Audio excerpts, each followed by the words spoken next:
दवाई की यूज बढ़नी चाहिए और इसको आप आम आदमी को समझना पड़ेगा। अगर लीवर में बन रहा है आपको दवाई लेना पड़ेगा, जेनेटिक बेस है तो दवाई लो, इसमें सोचो मत। जी। अच्छा, कुछ स्टडीज मैंने पढ़े थे जिसमें ये बताया गया था कि मेल्स को ऑन एन एवरेज ज्यादा हार्ट अटैक्स होता है एज कम्पेयर टू फीमेल्स। इसके पीछे रोल एस्ट्रोजन टेस्टोस्टेरोन का भी है, तो क्या आप लिंक करके बता सकते हैं क्या रोल है, और क्या आज के जमाने में भी वो जो रेशियो है कि मेल्स को ज्यादा हार्ट अटैक्स हो रहे हैं, क्या वो आज भी चलते? आज से बहुत साल पहले, हाँ, मैं प्रैक्टिस 30 साल से कर रहा हूँ, बहुत साल पहले ये होता था 10 में 9 मेल होते थे, एक फीमेल होती थी। हाँ, क्यों फीमेल को नहीं होती थी? देखो, मेल का ब्लॉकेज चालू हो जाता 20 साल की उम्र में, हाँ, और 20-30 साल मतलब 50 में हार्ट का पेशेंट बन गया। हाँ, फीमेल का जब तक मेंस्ट्रुएशन चलता रहता है, हार्मोन्स की इफेक्ट रहती है, तब तक वो ब्लॉकेज बनता नहीं है। हाँ, तो मान लेते 45 में उसकी ब्लॉकेज शुरू हुई, तो उनको तो 30 साल में 75 साल हो गया, ऐसे ही मर जाएगा तो लोग। तो ये समझ लीजिए male is a disadvantage because of lack of this hormones. हाँ, तो जो ये बच्चा पैदा करने के लिए जो हार्मोन्स वगैरह दी गई है, वो लेडीज के लिए प्रोटेक्टिव, मतलब गॉड एक पनिशमेंट दिया, एक अवार्ड भी दिया कि तुम्हें हार्ट की बीमारी कम होगी।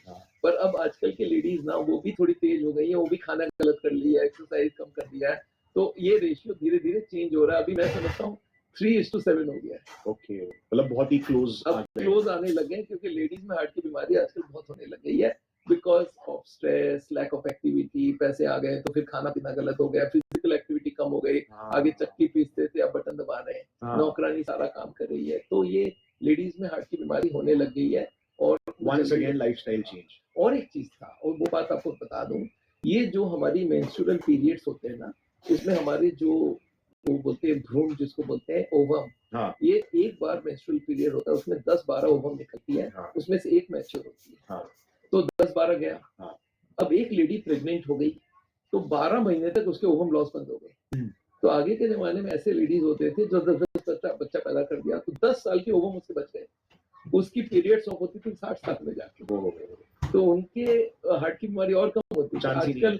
आजकल बच्चे पैदा बंद हो गए, वो भी एक कारण है कि ओवम लॉस हो जाता है, पीरियड जल्दी खत्म हो जाते हैं। 35-40 साल में आजकल मेनोपॉज आने लग गई है, तो इससे उनको और जल्दी हार्ट की बीमारी होने लगी हो जाता है। तो सर, ये एंड्रोजन्स का हार्ट अटैक से क्या लिंक है? टेस्टोस्टेरोन ये माना जाता है, पर अभी डायरेक्ट अभी भी कोई लिंक नहीं बना पा रहा है, बट ये माना जाता है कि मेल्स में हार्ट की बीमारी इसलिए नहीं होती है कि एंड्रोजन का असर है, इसलिए कि उनकी लाइफस्टाइल खराब है।